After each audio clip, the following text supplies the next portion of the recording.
आज पितृ विसर्जन अमावस्या है।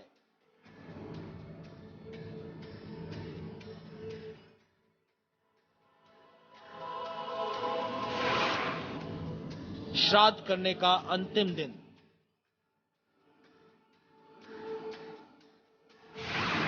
श्राद्ध के अंतिम दिन क्या करें क्या न करें।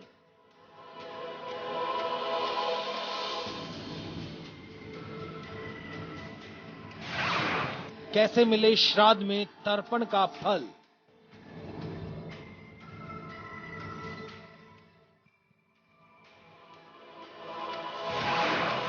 क्या आप जानते हैं तर्पण ना करने से क्या नुकसान होता है।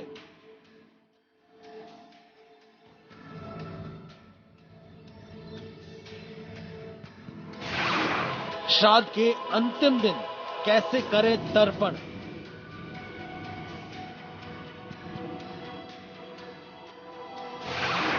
तर्पण करने की क्या है विधि।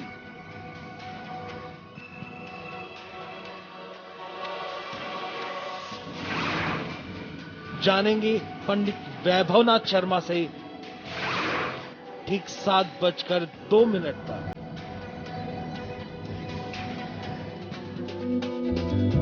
नमस्कार, सुबह के 7 बजने को है। मैं हूं पंकज भार्गव। आप देख रहे हैं हमारी खास पेशकश आपकी किस्मत। आज मंगलवार है। कैसा रहेगा आपका आज का दिन, क्या कहते हैं आपकी किस्मत के सितारे, ये सब जानेंगे। हर बार की तरह स्टूडियो में हमारे साथ उपस्थित हैं जाने माने ज्योतिषाचार्य पंडित वैभवनाथ शर्मा। साथ ही आज पितृ विसर्जन अमावस्या है, यानी श्राद्ध करने का आखिरी दिन है। श्राद्ध के अंतिम दिन आप क्या करें क्या ना करें, साथ ही तर्पण न करने के क्या नुकसान हो सकते हैं, ये जानेंगे ठीक 7:02 पर। लेकिन सबसे पहले शुरुआत करते हैं आज के पंचांग से। जी, आज का पंचांग है विक्रम संवत 2068 मास है। अश्विनाज की तिथि है, कृष्ण पक्ष की अमावस्या तिथि, मंगलवार का दिन है। नक्षत्र है उत्तरा फाल्गुनी, योग है शुक्ल, करण है चतुष्पाद। और आज का जो पर्व है, आज का बहुत ही महत्वपूर्ण पर्व स्नानादि की अमावस्या, जिसे पितृ विसर्जन अमावस्या कहते हैं। और साथ ही साथ आज के दिन को पितृमोक्ष अमावस्या भी कहा जाता है। तो चलिए कार्यक्रम की शुरुआत करें, राशियों के सफर की शुरुआत करें। उससे पहले एक नजर डाल लेते हैं अब तक की हेडलाइंस पर। टेलीकॉम घोटाले में चिदंबरम की उल्टी गिनती शुरू। सोनिया से इस्तीफे की पेशकश के बाद मनमोहन के लौटने का इंतजार। कैश फॉर वोट कांड में कोर्ट में हाजिर होंगे सुधींद्र कुलकर्णी। आज खत्म होगी अमर सिंह की अंतरिम जमानत की मियाद। भरतपुर दंगों के बाद फिर विवाद में राजस्थान की गृहमंत्री। धारीवाल ने पुलिस से कहा, बेकसूरों को पीटने से ही मत चूको। नीतीश की राह पर चले पंजाब के मुख्यमंत्री बादल चुनाव से पहले स्कूली बच्चियों को बांटी अपनी फोटो लगी साइकिल। रामदेव के अनशन में घायल राजपाला की मौत पर सियासत शुरू। आखिरी विदाई देने गांव जाएंगे योग गुरु और सुषमा। और आज से आम आदमी को मिली अनचाहे एसएमएस और कॉल से मुक्ति। ट्राई की सख्ती से एक साथ 100 से ज्यादा एसएमएस पर रोक। तो इससे पहले कि हम आज का ये कार्यक्रम शुरू करें, आपको बता दें कि कल से नवरात्र शुरू हो रहे हैं। कैसे करें नवरात्रि की शुरुआत, हम आपको बताएंगे। हमारे साथ पंडित वैभवनाथ शर्मा जी रहेंगे, जो आपको बताएंगे क्या है सटीक और पारंपरिक सरल विधि। ये पेशकश देखना ना भूलें, क्योंकि इसमें है आपके लिए बहुत कुछ खास।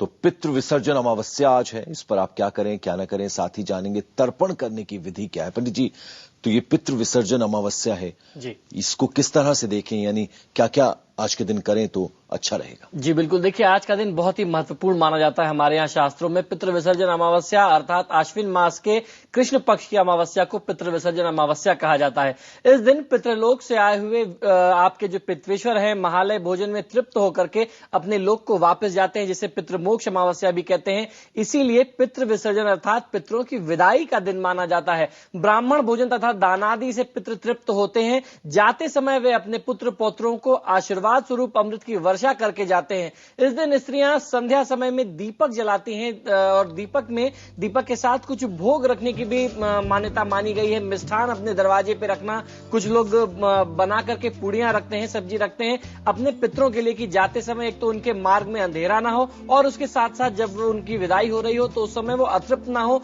अर्थात किसी भी प्रकार से भूखे न रह जाए। इस प्रकार जैसे मैंने बताया कि इसी प्रकार जब हम लोग दीप जलाते हैं संध्या के समय में तो ये उनके मार्ग को वापस के जाते समय के मार्ग को आलोकित करने की परंपरा है। श्राद्ध पक्ष जो है अमावस्या को आज की दिनचर्या में पूर्ण हो जाते हैं। इस अमावस्या का श्राद्ध कर्म और तांत्रिक दृष्टिकोण से बहुत ज्यादा महत्व होता है। भूले भटके पितरों के नाम से ब्राह्मण भोजन कराना आज के दिन बहुत ज्यादा लाभ देता है। साथ ही साथ यदि किसी कारणवश किसी तिथि विशेष को श्राद्ध कर्म आप नहीं कर पाते हैं, आपको जानकारी नहीं है कि आपके पितरों की तिथि क्या थी, तो आज के दिन आप अगर उनके निमित्त कुछ ब्राह्मण भोजन करा लेते हैं, ब्राह्मण को दक्षिणा देकर के विदाई कर लेते हैं, उनकी जो भी प्रिय वस्तुएं थी और विशेषकर जो दैनिक दिनचर्या की वस्तुएं होती हैं, विशेषकर जिसमें चरण पादुका अर्थात जूते होते हैं, छाता होता है, वस्त्र होता है, ऐसी चीज को अगर आप दान करते हैं किसी ब्राह्मण को तो निश्चित तौर पे आपको बहुत अच्छा लाभ मिलता है और उसके साथ साथ अपने पितरों की कृपा भी मिलती है। इसी कारण से आज के दिन को पितृ विसर्जन कहते हैं, अर्थात पितरों की विदाई का दिन कहते हैं। तो चलिए, पितृ विसर्जन अमावस्या के बारे में हमने पंडित वैभवनाथ शर्मा से जाना और अब हमें मालूम है राशियों के सफर की शुरुआत का आपको इंतजार है। एरीज मेष राशि सबसे पहले। जी, मेष राशि वाले जातक लोगों के लिए आज आप किसी मांगलिक आयोजन की तैयारी में व्यस्त रह सकते हैं तथा सक्रिय भी रह सकते हैं। आज का दिन आपके लिए बहुत शुभ है। लाल चंदन का तिलक ललाट पर धारण करना आपको बहुत अच्छा लाभ देगा। किसी के बारे में पहले से कोई धारणा मन में बना करके मत रखिए, आपका हित हो सकता है। दूसरी राशि जो है वो है टॉरस यानी वृषभ राशि। वृषभ राशि वाले जातक लोगों के लिए महत्वपूर्ण योजनाओं की सार्थकता से मन में उत्साह का संचार होगा। आज की दिनचर्या में मां लक्ष्मी को प्रणाम करना, थोड़े से अक्षत माता को अर्पित करके धूप दीप दिखा करके अपनी तिजोरी में वापस रख लेना आपके धन में बरकत देगा। आपके लिए बहुत अच्छा समय हो सकता है, लेकिन ये समय संपत्ति या अन्य तो कहीं निवेश का नहीं है, निवेश से बचना चाहिए। तो दो राशियां हुई हैं। तीसरी राशि जेमिनी मिथुन राशि। मिथुन राशि वाले जातक लोगों के लिए आज अनावश्यक व्यय पर नियंत्रण रखें, क्योंकि आज का दिन जो है आपके लिए खर्च से संबंधित दिन है। और उसके साथ साथ अगर आज के दिन में आप मां लक्ष्मी की आराधना करते हैं, श्री यंत्र को घर में स्थापित करके मां लक्ष्मी को प्रसन्न करते हैं तो निश्चित तौर पर लाभ मिलेगा। आत्मविश्वास में कमी ना होने दें। तो कॉन्फिडेंस जो है आपके अंदर उसको बनाए रखें, उसमें कहीं किसी तरह की कोई कमी आप ना आने दें। पंडित जी, तर्पण का काफी महत्व माना गया है श्राद्ध में, पितृपक्ष की अगर हम बात करें। जी बिल्कुल, देखिए तर्पण एक ऐसी प्रक्रिया है कि जिसके भी माता पिता ना हो, जिसके पितृ न हो, उनको आज की दिनचर्या में और इस पूरे श्राद्ध कर्म में तर्पण अवश्य करना चाहिए। जो भी व्यक्ति इस पूरे श्राद्ध कर्म में तर्पण नहीं कर पाता, उसके लिए आज का दिन बहुत ज्यादा लाभकारी होता है। अब मैं आपको बताता हूं कि तर्पण करते कैसे हैं, जिसको तिलांजलि कहते हैं। तिलांजलि हेतु तिल मिश्रित जल की 3-3 अंजलियां अपने पितरों को अर्पित करना बहुत ज्यादा लाभकारी बताया गया है। जिसने इस पूरे पितृपक्ष में न किया हो, उस व्यक्ति को इस आज के अमावस्या के दिन अवश्य कर लेना चाहिए। एक बार आप पुनः समझ लीजिए, तिलांजलि हेतु आपको तिल मिश्रित जल को लेना है और 3-3 अंजलियां अपने पितरों के नाम से आपको अर्पित करनी है। ऐसा करने से पितरों के पाप से आप उसी समय मुक्त हो जाते हैं। आपके ऊपर जो भी पितृदोष लगा है या आपके पितर अतृप्त हैं, उनको भी लाभ मिलता है, उनको भी मोक्ष मिलता है। और ऐसा जो भी संतान करता है उसको आयु, आरोग्य और अतुलित ऐश्वर्य की प्राप्ति होती है, मनचाहे इच्छित फल की प्राप्ति होती है। ऐसा कर लेना शास्त्रों के अनुसार आपको बहुत अच्छा लाभ देता है। तर्पण न करने के बहुत ज्यादा नुकसान भी होते हैं। शास्त्रानुसार ब्रह्मा आदि देव एवं पितृगण तर्पण न करने से मानव के शरीर का रक्तपान करते हैं। अर्थात अगर आपने इस पूरे 15 दिन अगर तर्पण नहीं किया और आज का दिन भी आप यूं ही व्यर्थ जाने देते हैं और आपको तर्पण करना अनिवार्य था, तो अगर आप नहीं करते हैं तो देवी देवता और उसके साथ साथ ब्रह्मा, आपके पितर आपके शरीर से रक्तपान करते हैं। ऐसा हमारे शास्त्रों का मानना है। तो इस वजह से श्राद्ध पक्ष में अपने पितरों के निमित्त तर्पण कर लेना बहुत अच्छा लाभ देता है। किसी गृहस्थ व्यक्ति को प्रतिदिन तर्पण करना चाहिए, ऐसा हमारे शास्त्र कहते हैं। जो जानबूझ करके पितृ श्राद्ध कर्म नहीं करता है वह श्रापित हो जाता है, मानसिक व शारीरिक कष्ट को भोगता है। तो अगर आपने जानबूझ करके इस कर्म को छोड़ रखा है, त्याग रखा है, तो ऐसी गलती और ऐसा पाप आपको नहीं करना चाहिए। आज का दिन बहुत ही लाभ का दिन है। आज के दिन आपको कम से कम आज के दिन तो आपको अपने पितरों के निमित्त तर्पण अवश्य कर लेना चाहिए, जिससे आप उनके पाप से मुक्त हो सके और उसके साथ साथ आपके पितरों को भी मोक्ष मिल सके। तो चलिए, पंडित जी ने हमें ये बताया कि तर्पण करने से क्या क्या फायदे हैं और न करने से क्या नुकसान हो सकता है। तो आपने वो ध्यान से सुन ली होंगी बातें। अगली राशि है कैंसर यानी कर्क राशि। कर्क राशि वाले जातक लोगों के लिए किसी पुराने परिचित व्यक्ति से भेंट संभव है, जिसके साथ मिलकर के मन भी प्रफुल्लित होगा और आज के दिन का आपको लाभ भी मिल सकेगा। ओम गंगणपतये नमः मंत्र का जाप कर लेना मूंगे की माला पे आपको बहुत अच्छा लाभ दे सकता है। और आज का दिन बहुत महत्वपूर्ण दिन है, जैसा हम लोगों ने अभी चर्चा की। पितृ विसर्जन अमावस्या है, तो आज के दिन मांसाहार के प्रयोग से बचें। अगली राशि है सिंह राशि। सिंह राशि वाले जातक लोगों के लिए प्रणय संबंधों में निकटता बढ़ेगी। ओम गोपालाय उत्तरध्वजाय नमः मंत्र का 108 बार जाप कर लेना आपको लाभ देगा। आज के दिन थोड़ा सा धन के संचय की तरफ ध्यान दें, व्यय को नियंत्रित करें। तो हम आपको बता दें कि कल से नवरात्र शुरू हो रहे हैं, तो कैसे करें नवरात्र की शुरुआत, ये आपको कल बताएंगे पंडित वैभवनाथ शर्मा।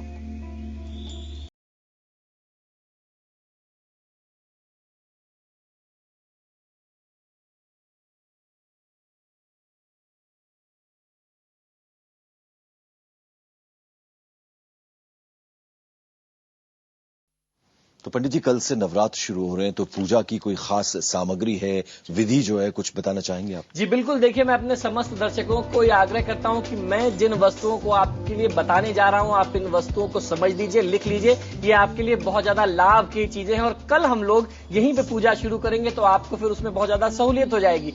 सबसे पहले जब हम लोग देवी की स्थापना करते हैं, तो माता का एक स्वरूप होना चाहिए, माता की एक मूर्ति होनी चाहिए। और उसके साथ साथ माता के स्वरूप को स्थापित करने के लिए कोई लकड़ी की चौकी हो, टेबल हो, उससे आपको बहुत अच्छा लाभ मिल सकता है। मिट्टी का कसूरा होना आपके लिए बहुत आवश्यक हो, जिसमें आप माता को भोग लगा सकते हैं। मिट्टी के पात्र को बहुत ज्यादा शुभ मानते हैं और माता के स्वरूप को आवाहित करने के लिए मिट्टी का कलश होना बहुत ज्यादा लाभ देता है। और उसके बाद माता के श्रृंगार के लिए सुहाग सामग्री का होना, चुनरी और नारियल का होना बहुत अच्छा, आपके लिए बहुत अच्छा होगा। और उसके साथ साथ सारी पूजा को, सारी चीजों को व्यवस्थित रखने के लिए एक थाली होना और एक छोटी प्लेट होना, जिसमें आप माता को भोग लगा सकेंगे।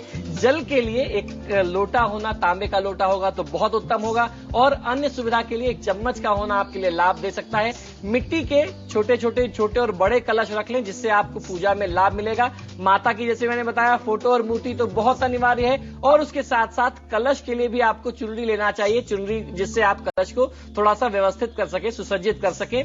जलदार नारियल का होना माता की आराधना में बहुत ज्यादा लाभ देता है। और उसके साथ साथ अब हम लोग चर्चा कर लें कि पंचोपचार पूजन में आपको किन चीजों की आवश्यकता पड़ेगी। पंचोपचार पूजन में आपको हल्दी, रोली, कुमकुम और उसके साथ साथ अक्षत की आवश्यकता पड़ेगी, पंचामृत की आवश्यकता पड़ेगी, दीपक आपको जलाना होगा, दीपक लगाना होगा माता के पास। तो देशी घी और रुई की आवश्यकता पड़ेगी। आप दीपक कुछ भी ले सकते हैं। ऐसे में अक्सर लोग पूछते हैं दीपक मेटल का होना चाहिए या मिट्टी का होना चाहिए, जो आपकी सुविधा हो आप वो ले लीजिए। पुष्प ले लें, माला ले लें, माता को फल अर्पित करने के लिए मिठाइयां ले लें, फल ले लें। इत्र, लौंग, इलायची का होना बहुत ज्यादा अनिवार्य है। और माता की स्थापना से पहले भगवान श्री गणेश का आवाहन होता है, तो उसके लिए आपको सुपारी की आवश्यकता पड़ेगी, कलावे की आवश्यकता पड़ेगी। ये कुछ ऐसी सरल सी सामग्री हैं जिन चीजों को आप व्यवस्थित कर लीजिए। आज का दिन आपके पास है, कल से हम लोग पूजा शुरू करते हैं। हम आप मिलकर के पूजा करेंगे और माता की कृपा आपके परिवार में बनी रहेगी। बिल्कुल। तो हमारी इस खास पेशकश आपकी किस्मत में, यहाँ पंडित वैभवनाथ शर्मा आपको पूरी विधि बताएंगे कि नवरात्र में माँ की पूजा आप किस तरह से कर सकते हैं, सामग्री आपको क्या क्या लेकर आनी है, ये पंडित जी ने आपको बता दी। अगली राशि जो है वो है वर्गो यानी कन्या राशि। कन्या राशि वाले जातक लोगों के लिए आज महत्वपूर्ण कार्यों में आर्थिक असामंजस्य की स्थिति, कठिनाइयों की स्थिति आ सकती है। आर्थिक असामंजस्य ऐसा होगा कि आप थोड़ा सा व्यथित भी हो सकते हैं। तो ऐसी परिस्थिति में बहुत ज्यादा तनावग्रस्त न हो।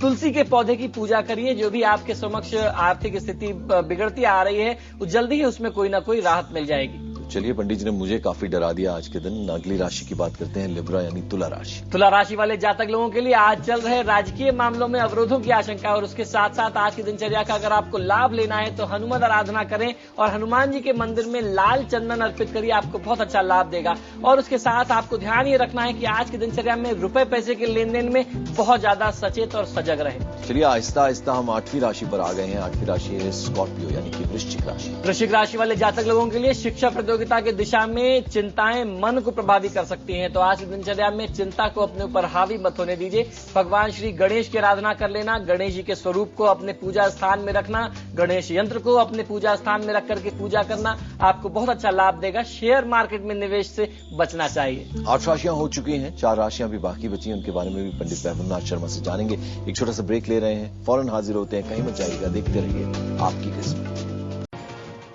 ब्रेक के बाद आपका स्वागत है। आप देख रहे हैं हमारी खास पेशकश आपकी किस्मत। 8 राशियां हम जान चुके हैं पंडित वैभवनाथ शर्मा से। 9वीं राशि है धनु राशि। जी, धनु राशि वाले जातक लोगों के लिए भौतिक जगत से तालमेल बिठाने में आज आप असमर्थ हो सकते हैं, तो आज आपको घबराना नहीं चाहिए। हरे वस्त्र, हरी चूड़ियां अगर आप किसी किन्नर को दान करते हैं तो आज निश्चित तौर पर आपको लाभ मिलेगा। यात्रा से आज आपको बचना है। वहीं मकर राशि वाले जातक लोगों के लिए किसी महत्वपूर्ण कार्य की सार्थकता के लिए परिश्रम कुछ अधिक हो सकता है, तीव्र हो सकता है, जिससे आपको लाभ मिलेगा। सोने या चांदी में श्री बनवा करके यदि धारण करेंगे तो निश्चित तौर पे समस्त कठिनाइयों से आपको मुक्ति मिलेगी। अब वहीं चर्चा कर लेते हैं कुंभ राशि वाले जातक लोगों के लिए। व्यावसायिक क्षेत्र में नए लाभ के आसार बनने वाले हैं जो आपके हित में होंगे, तो आपको आज की दिनचर्या में बहुत ज्यादा चैतन्य रहना है। जो भी आपको अवसर मिले उसका पूरा लाभ लें। भगवान श्री राधा कृष्ण की मूर्ति पर गुलाब के हार अर्पित करना आपको बहुत अच्छा लाभ देगा। आज का दिन निवेश से थोड़ा सावधान रहना है, सतर्क रहना है। तो इन्वेस्टमेंट आज के दिन आपको नहीं करनी, इसका ख्याल रखिएगा। आखिरी राशि जो है वो है मीन राशि। जी, मीन राशि वाले जातक लोगों के लिए शासन सत्ता का सहयोग और लाभ आज आपके साथ है। तांबे का एक छेद वाला सिक्का लाल धागे में डाल करके यदि आप गले में धारण करते हैं, अपने साथ रखते हैं, तो आज का दिन आपका बहुत सुखद और सफल हो जाएगा। तो चलिए 12 राशियों के बारे में हमने पंडित वैभवनाथ शर्मा से जाना। पंडित जी, आप हमारे स्टूडियो में पधारे, बहुत बहुत शुक्रिया आपका। यहाँ हम ले रहे हैं एक छोटा सा ब्रेक, कहीं मत जाइएगा। ब्रेक के फौरन बाद देखिएगा बुलेट न्यूज मोबाइल।